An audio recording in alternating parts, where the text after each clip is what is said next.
I'm Graeme Nuttall, partner at Fieldfisher Waterhouse, and as the government's independent advisor on employee ownership, author of the Nuttall Review, a review commissioned by the government back in 2012 and to which the government responded formally to accept all the recommendations in October 2012.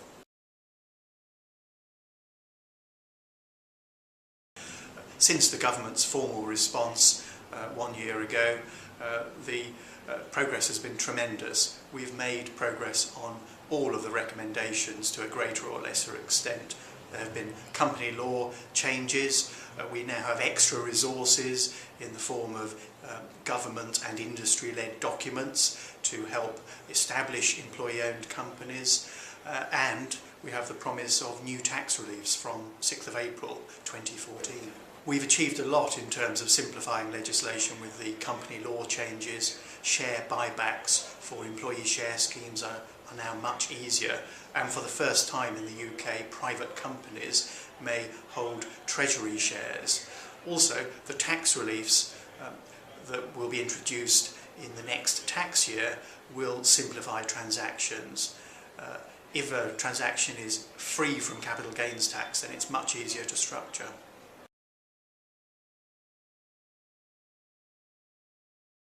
The Cabinet Office Public Service Mutualisation Programme embraces a wide variety of models: cooperative mutuals, employee-led companies.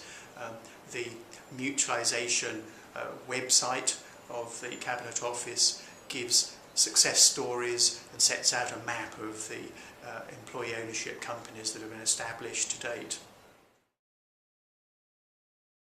The Nuttall Review focused on the position of employees, among others. What happens if an employee wants to raise this idea of converting a business to employee ownership?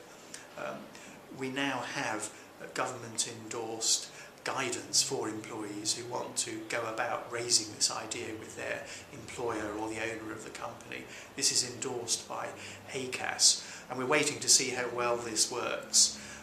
A voluntary measure is always better than adding to regulation, but if we find that this measure is not achieving what it sets out to do, then there is a commitment to look again at the idea of introducing a statutory right to request a discussion on employee ownership.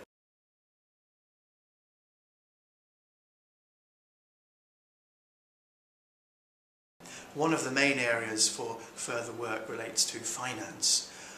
There are specialist providers of finance, and there is a greater awareness of the needs of employee-owned businesses among lenders and investors, but more needs to be done. Obviously, there's a fundamental problem if the employees want to retain all the equity for themselves, that any investor would have to take preference shares or a special form of capital that's compatible with that employee ownership structure. But we're seeing progress in this respect.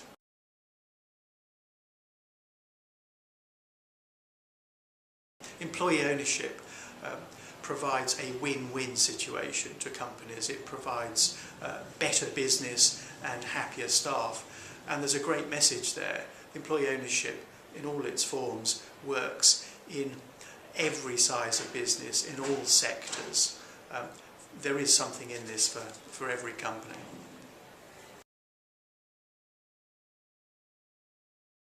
One of the technical changes on which the government is now consulting is the removal of the perpetuity period for employee trusts.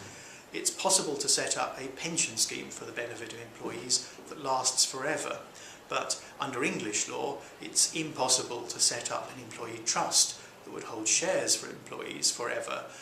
The government is consulting on removing this restriction, the so-called rule against perpetuities, and I would encourage everybody interested in this sector to respond to that consultation and say they agree with the idea that the 125-year limit on employee trusts should be removed.